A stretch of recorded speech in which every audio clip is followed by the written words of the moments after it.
Maverick News.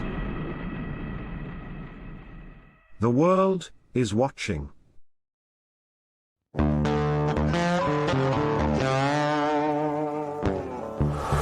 In a universe full of ideas, we draw lightness from the dark to a place where opposites attract. Right meets left, positive touches negative, sparking an explosion of truth. Because politics makes strange bedfellows.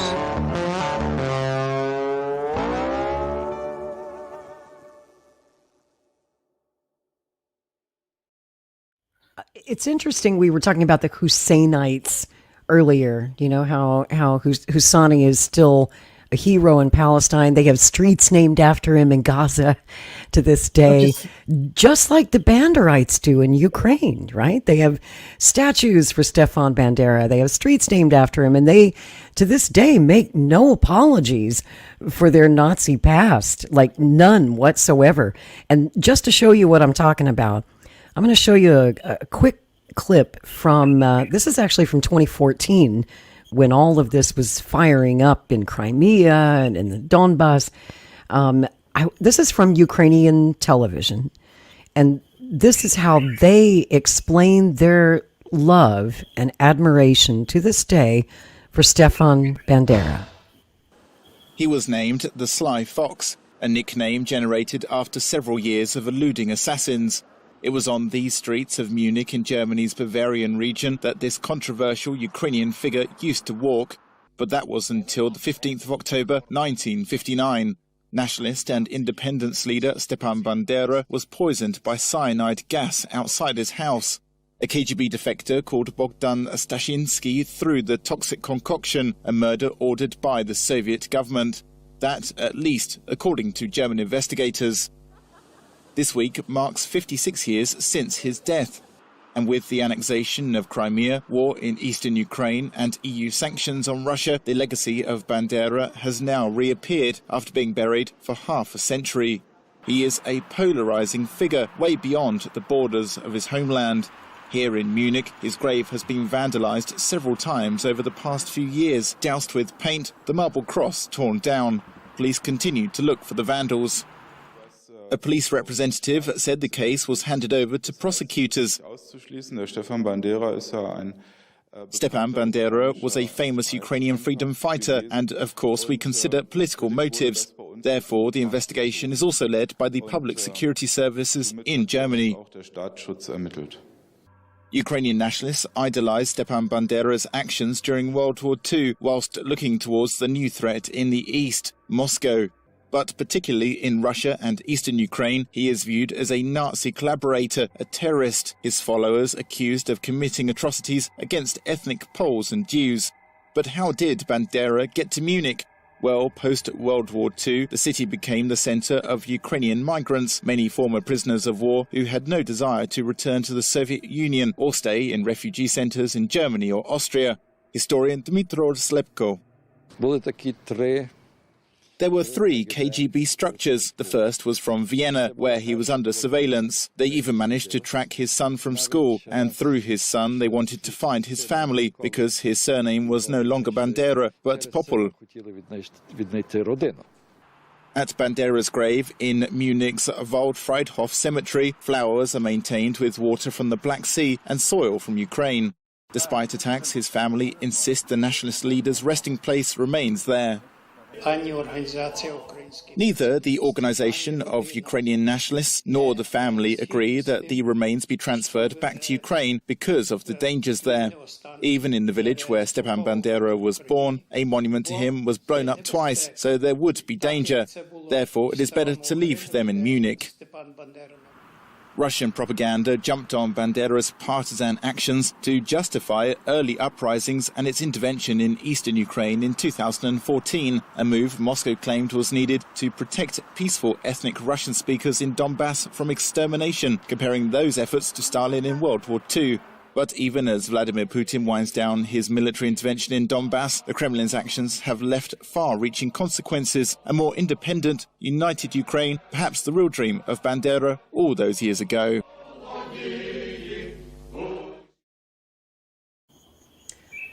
At Nuremberg, it's important to point out that only, I think, 27 Nazis were actually prosecuted and convicted. And they were all Germans. Not a single Ukrainian Nazi war criminal was tried at Nuremberg. They didn't even attempt to go after those guys. In fact, Right. it was the British, MI6, and the U.S. military intelligence and the CIA who immediately started recruiting the Nazis in Ukraine and started working with them against the Soviet Union, because our former ally, we suddenly decided they were our enemy and that communism was the greater threat. And then we spent the next 45 years fighting communism with the help of the Ukrainian nationalists and Stefan Bandera, who actually had a CIA code name. And I just started a new podcast last week called Hidden History Revealed. And I go through all of these documents that were kept secret from the British public, from the American public, until like the early 2000s, when these documents were finally declassified under the Nazi War Crimes Disclosure Act. And so I just put out episode 1. Episode 2 drops tomorrow, to sort of show people the evolution and the history of this war, because some people say that the war in Ukraine started 2 years ago today. Some people say it started in 2014.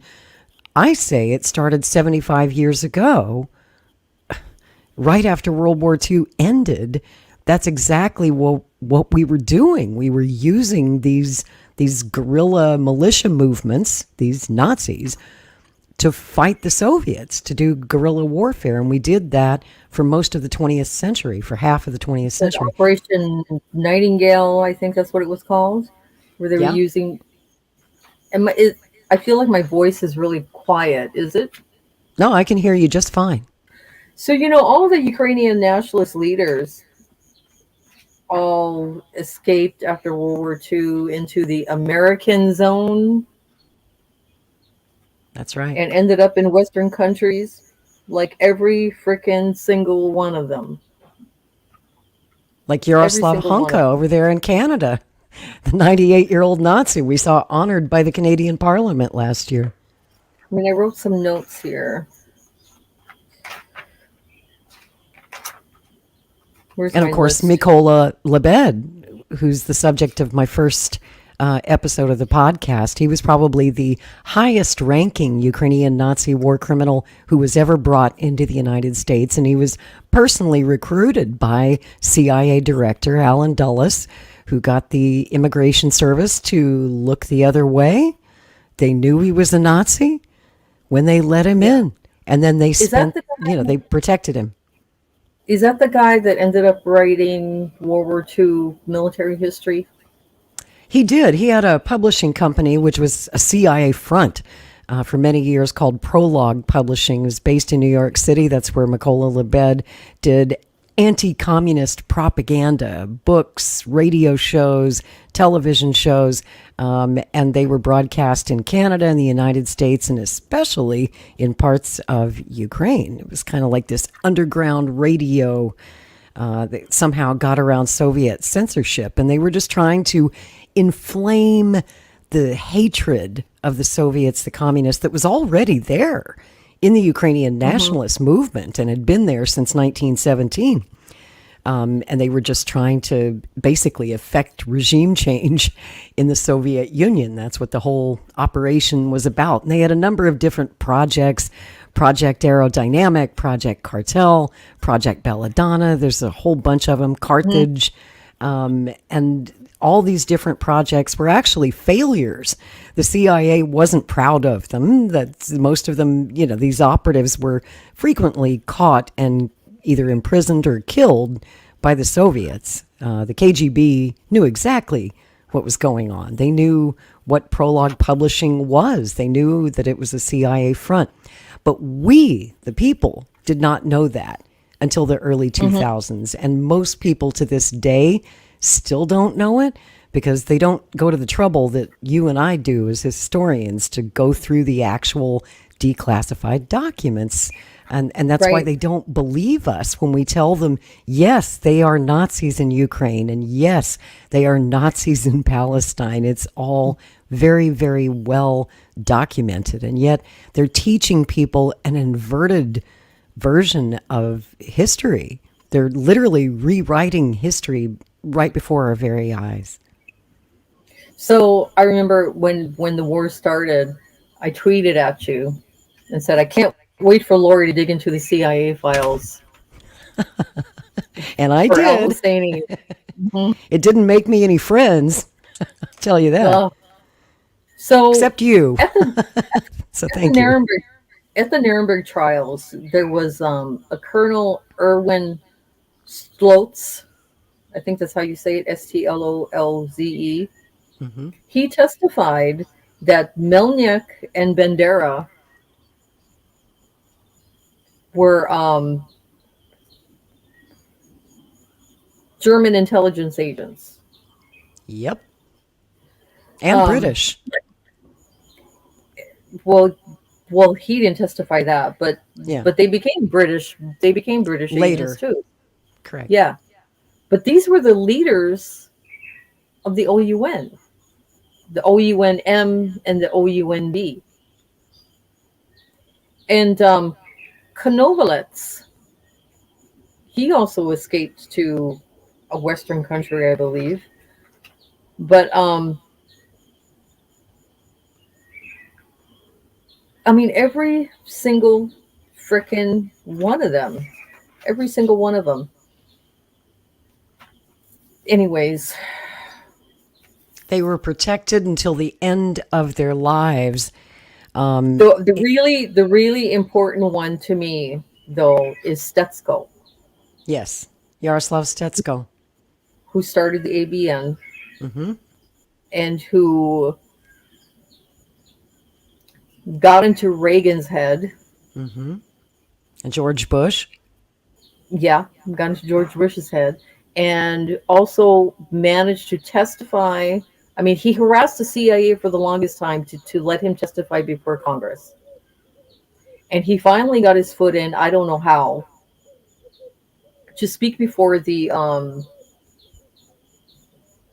what was that, the House Un-American Activities, Hmm. That's right. and Joseph got him, McCarthy's committee. yeah, to switch from hunting Nazis to To hunting hunting communists. commies. The Nazis are gone. The communists are the new enemy. Focus on that, and we can help you. That's right. So, have you ever dug into the Donovan memos? Yes. Yes, yes, yes. Okay, all right. So, Bill Donovan wrote a memo about OSS agents in Germany who were approached by German officers, telling him that if the United States agreed to not let Russia into the Western IDP camps, not let them manage it, because that's where all the Where the Ukrainian Nazis Nazis, were, their most yeah, wanted where all the list. Nazis were. Yeah. If you didn't let them in there, and if the United States would create a policy to contain Russia, to keep them out of the West, because they said it does no good to defeat one totalitarian regime just so another totalitarian regime can rise up and take over Europe. If you do that, we will get all these German soldiers, German officers to surrender and end the war. So these OSS agents were like, fuck off. But he included that in the note, and that is exactly what happened. So somebody higher up saw that and said, that sounds like a good idea. And it was probably frickin' Hoover. Hmm. Well, you know, it's interesting. In March, early March of 1945, they already had several top-ranking Nazis captured, had them in prison camps over there, and the recruitment had already begun even before Nazi Germany surrendered, before the end of the war. British and American OSS naval intelligence were taking their pick of some of the best and the brightest Nazis, pulling them out of those camps, and Stalin found out about it. And boy, was he mad. He felt like he'd been stabbed in the back by his allies. And there's a series of letters that are fascinating between Stalin and President Roosevelt in March, just like literally a month before Franklin Roosevelt died. Stalin, for the first time, they'd had a good relationship, but that relationship got very prickly when Stalin brought it up, and he warned Roosevelt. He said, look, your guys are over there in Italy picking Nazis out of these detention camps and recruiting them to work for your intelligence agencies. And I just want you to know about it, because he didn't think Roosevelt even knew that this was going on. He didn't think that Wild Bill Donovan knew what was going on. This was even going on a lot. I think a lot of it behind Wild Bill Donovan's back. Roosevelt was shocked and angry, and he fired back a letter at Stalin like, how could you say such a thing? We would never do that to you. I mean, Joe, Uncle Joe, we're friends. I mean, I'm not going to do that to you. And Stalin's like, this is happening, whether you believe me or not. And sure enough, it took half a century to get the documents to prove that time Joseph Stalin was telling the truth. He was absolutely right. That is what was happening. They're traitors. Those government U.S. officials who were doing that are traitors. They were collaborating with an enemy. Yep. And none of them ever went to prison for it. Alan Dulles, he should have, gone to prison for the rest of his life. They established a fifth column government in the United States. That's right. And we're still there. We're still there. Not even with the Nazi Crimes Disclosure Act, nothing freaking happened. Right. And of course, they waited so long that, by that time, all the old Nazis were dead or too old to prosecute. And so you have situations like that, and the Duchesne Commission up in Canada, where they let him off the hook. And so that's why you have 98-year-old Yaroslav Hunka getting 2 standing ovations from the Canadian Parliament because he fought the Russians in World War II. Yeah. This all started toward the end of World War I, in my opinion. Interesting. Okay, so here's how I see it. All right. So Russia, left the war. They got out of the war because they were losing. And then a civil war started. Right. Okay. And the civil war started because, they killed the Tsar. And then there was the Bolsheviks did a coup. And Europe panicked. Yeah. Yeah. Yeah. So they were really afraid of communism right then and there. There was the socialist movement that was starting up in the UK, pretty strong. It was happening in the United States, pretty strong. And Germany. So the anti-communist faction in the United States came up then. Okay. And that's right. We had the Red Scare, the first Red Scare all through the 20s. We were rounding them up and deporting them and throwing them in prison. Nobody even talks about them anymore. They were rounding up the unions, etc. But the United States sent military in to Eastern Europe to help the Russian whites, to fight the Russian Reds. So we stabbed Russia in the back, our World War I ally. True. But then after that war happened, there was a lot of food shortages throughout Europe, Western Europe and Eastern Europe. Okay, so what was going on? It was the German and Austria. They had food shortages because of the UK blockade, which is a war crime in my opinion. collective punishment against their countries, starving their countries.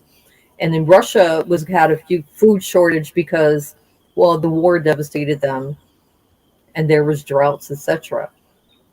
So Hoover started a food program for Germany, Austria, and for Russia. And the condition that they made in order to get this humanitarian aid, the United States would have complete control of the railroad and would be completely responsible for the food delivery. And Russia wasn't, or the Soviets weren't allowed to do anything. But look it up.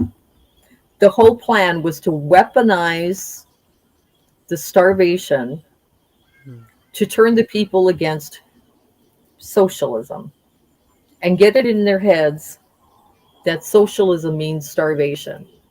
So this is the beginning of the Holodomor narrative. You just read my mind. I was just going to say the Holodomor. Yep. That's the beginning of the Holodomor narrative. Mm-hmm. Socialism is starvation. And they already had the idea that the Bolsheviks are the Jews. Right. So by the time, the Nazis monopolized those ideas to provoke the Holocaust, starting with Lviv. Okay, so there's a documentary series on Netflix called The Nazi Death Squads. And they start off right away by saying that the Lviv programs happened because the people there wanted to take revenge on the Jews for the Holodomor. So, anyways, we kind of started that shit. So, it started back then, in my opinion. And those same people, Hoover and that whole faction, they were hardcore Nazi sympathizers. They didn't want to enter the war. That's right. They did not want to enter. That's why Hoover was so anti-communist, J. Edgar Hoover. I always thought he had a swastika tattoo hidden somewhere. Let's see those tattoos, J. Edgar. It started back then, and we only entered World War II because there's that whole conspiracy theory about how Roosevelt knew that Pearl Harbor was going to get bombed and let it get bombed anyway. Mm-hmm. Probably right.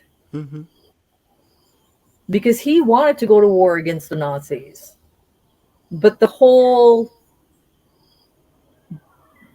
country was against him. We didn't want to get into Europe's war. 80% of Americans said, hell no, we're not doing that again.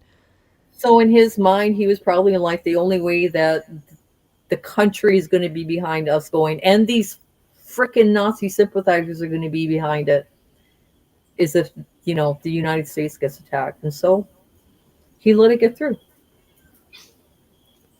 Yeah, so I still have questions about Pearl Harbor, too.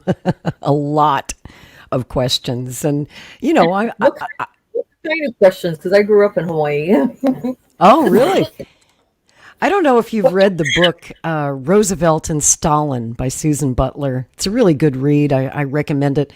If you want to understand the strange sort of friendship that was forged between FDR and Joseph Stalin, say what you will about Roosevelt, he was definitely anti-fascist. And, the Red Scare, the second Red Scare, the McCarthy years, the House American on Activities Committee was actually started under Roosevelt to root out the Nazis in our own government.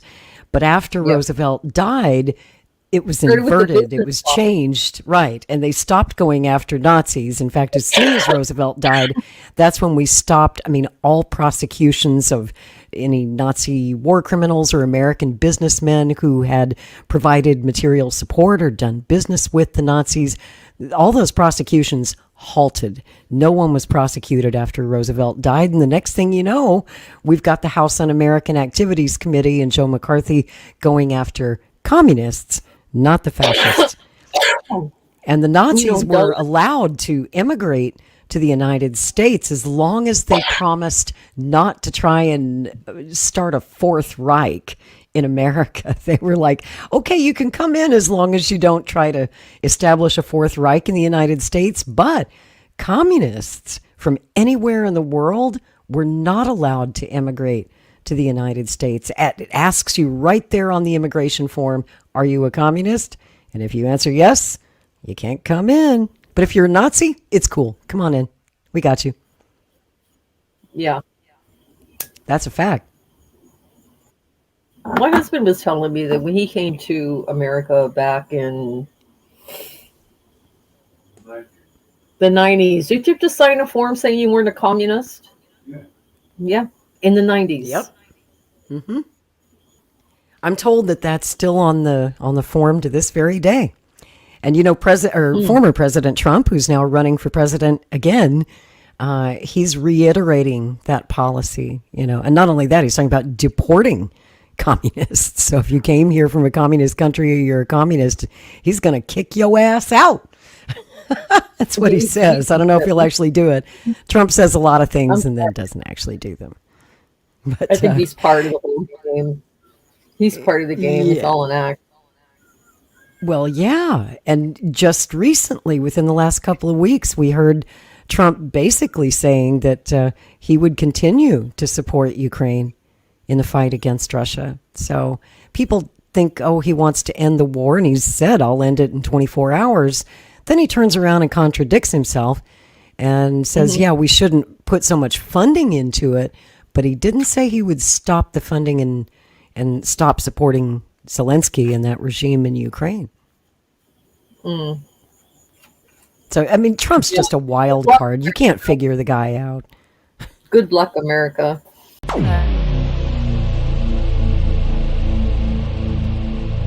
This has been a Maverick Multimedia production.